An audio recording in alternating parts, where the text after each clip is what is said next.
Hello বন্ধুরা, আসসালামু আলাইকুম। আশা করি সবাই অনেক ভালো আছেন।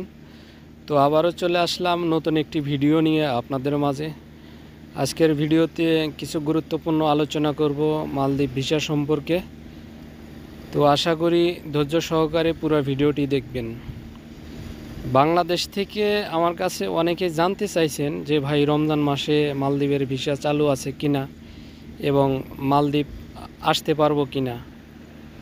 তো আপনাদের উদ্দেশ্যে ভাই আমি একটা কথাই বলতে চাই, আগের তুলনায় বর্তমানে মালদ্বীপের ভিসা অনেক উঠতেছে এবং কি ভিসা চালু আছে।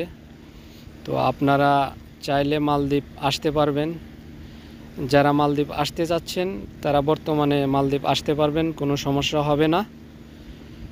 তো অনেকেই আছেন যে দালালের কাছে বা অফিসে অনেক দিন হয় পাসপোর্ট দিয়ে রাখছেন, আপনারা আসতে পারতেছেন না। দালাল আপনাদের বক্কর চক্কর কথা বলতেছে যে এখন ভিসা ওঠে না বা সমস্যা। আসলে দালালের এগুলা কথায় আপনারা কোনো কান দেবেন না। এখন কিন্তু ভিসা পুরোপুরিভাবে উঠতেছে।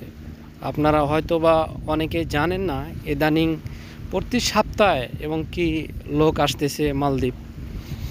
আপনাদের যদি কোনো আত্মীয় স্বজন মালদ্বীপ থাকে তাদের সাথেও আপনারা কথা বলে যাচাই বাছাই করতে পারেন যে আপনাদের আমি মিথ্যা কথা বলি কিনা এবং ভুলভাল ভিডিও আমি তৈরি করি কিনা, আপনারা চাইলে যাচাই করে নিতে পারেন।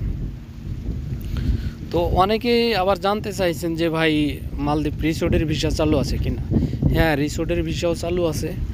তো আপনারা চাইলে ভালো রিসোর্টে আপনারা কথা বলে আসতে পারেন দালালের সাথে। তো এই ছিল আজকের ভিডিও ভাই, ভিডিওটা অনেক লং হয়ে গেছে। তো ভালো থাকবেন সবাই, আবারও নতুন ভিডিও নিয়ে আসবো আপনাদের মাঝে।